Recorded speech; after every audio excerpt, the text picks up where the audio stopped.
Mutual फंडचे प्रामुख्याने काही प्रकार पडतात. त्यातीलच पहिला प्रकार आहे इक्विटी फंड्स. इक्विटी फंड्स म्हणजे गुंतवणूकदारांचे संपूर्ण पैसे हे शेअर मार्केटमध्ये गुंतवले जातात.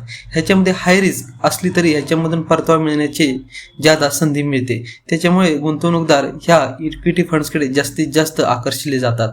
त्याच्यानंतर येतो तो डेब्ट फंड. डेब्ट फंडमध्ये गुंतवणूक ही सर्वात जास्त कॉर्पोरेट बॉन्ड्स, सिक्युरिटी बॉन्ड्स त्याबरोबर डिबेंचर्समध्ये होत असते. याच्यामधून एक तुम्ही स्थिर परतावा मिळू शकता. याच्यामध्ये जोखीम ही इक्विटी फंडपेक्षा कमी राहते. त्याच्यानंतर येतो हायब्रिड फंड. हायब्रिड फंड हा इक्विटी फंड्स आणि डेब्ट फंड्स यांचं मिश्रण असतं.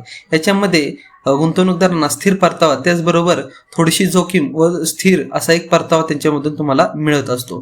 त्याच्यानंतर येतो इंडेक्स फंड. इंडेक्स फंड हा निर्देशांकांमध्ये गुंतवला जातो. जसं की निफ्टी, सेन्सेक्स हे जे इंडियाचे निर्देशांक आहे याच्यामध्ये हे पैसे गुंतवले जातात व गुंतवणूकदाराला त्याच्यातून काही ते रिटर्न मिळून जातात.